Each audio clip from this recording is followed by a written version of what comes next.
Timnas Indonesia dapat tambahan amunisi baru. Kiper naturalisasi siap perkuat Timnas Indonesia. Vietnam dihantam skandal jelang lawan Timnas Indonesia di kualifikasi Piala Dunia 2026. Stefano Lillipali kirim pesan mendalam ke Sintayong. Simak informasi selengkapnya sebagai berikut.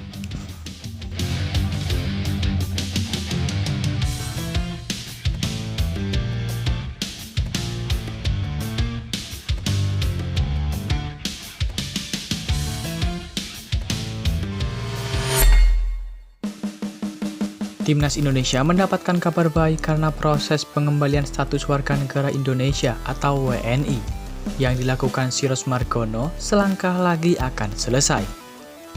Sirus Margono merupakan salah satu pemain keturunan yang sedang memproses untuk mendapatkan WNI, dibantu oleh tenaga ahli Kemenpora, yakni Hamdan Hamidan. Kini, proses tersebut sebentar lagi selesai. Hal itu diungkapkan langsung oleh sang pemain via akun Instagram pribadinya. Saya tidak sabar untuk segera memakai sepatu bot ini. Dan saya senang untuk mengabarkan bahwa proses saya hampir selesai. Tulis Sirus Margono. Sudah beberapa minggu sejak dokumen saya sampai di Setnek dan kita sudah dekat. Sambung Sirus Margono. Lebih lanjut, kiper yang berkarir di Panathinaikos ini berterima kasih kepada Hamdan Hamidan yang mendukungnya. Terima kasih banyak kepada Pak Hamdan Hamidan atas dukungannya setiap hari. Saya sangat menantikan saat saya bisa menerima identitas Indonesia saya lagi, insya Allah. Pungkas Sirus Margono. Sementara itu, Sirus Margono sejatinya tidak direkomendasikan oleh Sintayong. Maka dari itu, ia wajib membuktikan diri jika ingin bermain untuk Timnas Indonesia. Apalagi tidak lama lagi Timnas Indonesia bakal menjalani kualifikasi Piala Dunia 2026 melawan Vietnam pada tanggal 21 dan tanggal 26 Maret 2024 mendatang.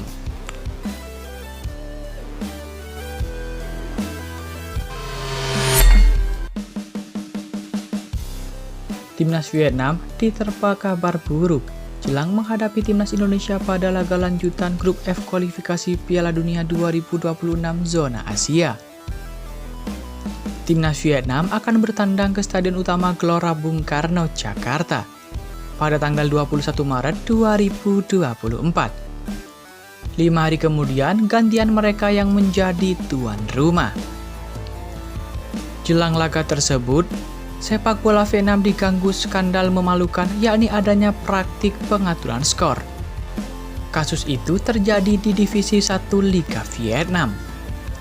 Adalah 5 pemain klub Paria Vung Tau yang dinyatakan terbukti bersalah. Mereka yaitu Tran Kai An, 20 tahun, Nguyen Son Hai, 30 tahun, Lee Bang Gia-hui, 22 tahun, Nguyen Quang Hui, 20 tahun, dan Pham Van Pong, 20 tahun. Kasus ini terbongkar usai polisi Provinsi Paria Vung Tau membuka penyelidikan kriminal terhadap kelima orang tersebut pada 1 Februari karena berjudi.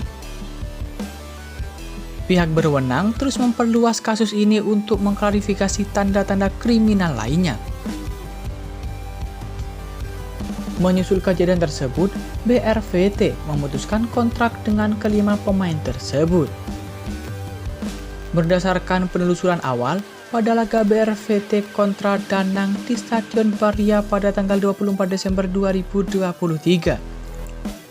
Kelima pemain starter ini sepakat untuk tampil underperform secara bersama-sama.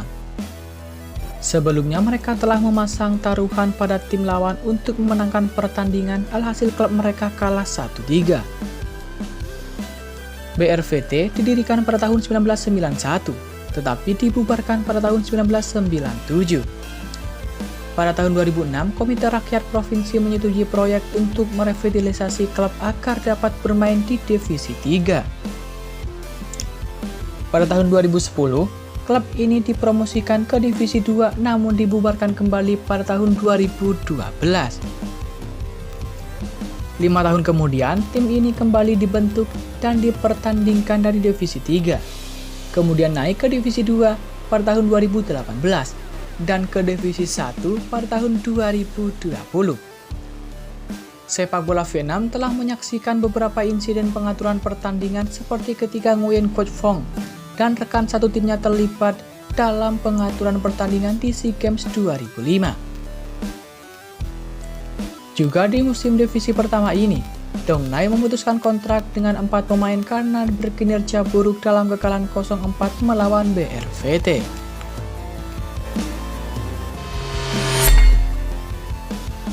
Penggawa Borneo FC yakni Stefano Lillipali memperlihatkan kelasnya jelang pertemuan timnas Indonesia melawan Vietnam dalam pentas kualifikasi Piala Dunia 2026 pada akhir Maret 2024. Stefano Lillipali selalu menjadi aktor utama di balik hasil gemilang Borneo FC. Setidaknya dalam 3 pertandingan terakhir Liga 1, sang pemain mampu mendulang gol dan assist yang berujung kemenangan bagi Pesut Etam. Rinciannya, Lillipali mendulang 2 assist ketika Borneo FC menang 3-1 atas Persija Jakarta pada 6 Februari 2024. Winger 34 tahun itu kemudian melanjutkan penampilan apiknya ketika Borneo FC meraih kemenangan 3-2 atas Persikabo. Sang pemain mendulang masing-masing 1 gol dan assist dalam laga pekan ke-25 Liga 1 tersebut. Performa menawan Lillipali terus berlanjut dalam laga teranyar Borneo FC di Liga 1 pada Senin 26 Februari 2024. Kehadiran sang pemain membuat skuad besutan Peter Hoekstra itu melumat Bayangkara FC 4 gol tanpa balas. Lillipali menjadi kunci kemenangan Borneo FC berkat torehan 1 golnya pada menit ke-58. Serta sumbangan 2 assist untuk gol William Pluin pada menit ke-43 dan Philippe Kandazi pada menit ke-84. Alhasil, Stefano Lillipali sudah mengemas 11 gol dan 16 assist dalam pentas Liga 1 musim ini. Ex-penggawa Bali United itu pun kian kukuh di puncak daftar top assist kompetisi. Konsistensi performa yang diperlihatkan Lillipali lantas menjadi pesan mendalam bagi pelatih timnas Indonesia yakni Sintayong jelang pertemuan melawan Vietnam di kualifikasi Piala Dunia 2026. Lillipali pun memberi bukti konkret bahwa masih layak diperhitungkan memperkuat timnas Indonesia. Kehadirannya bisa menjadi angin segar bagi Sintayong untuk meramu taktik jelang bersua Vietnam.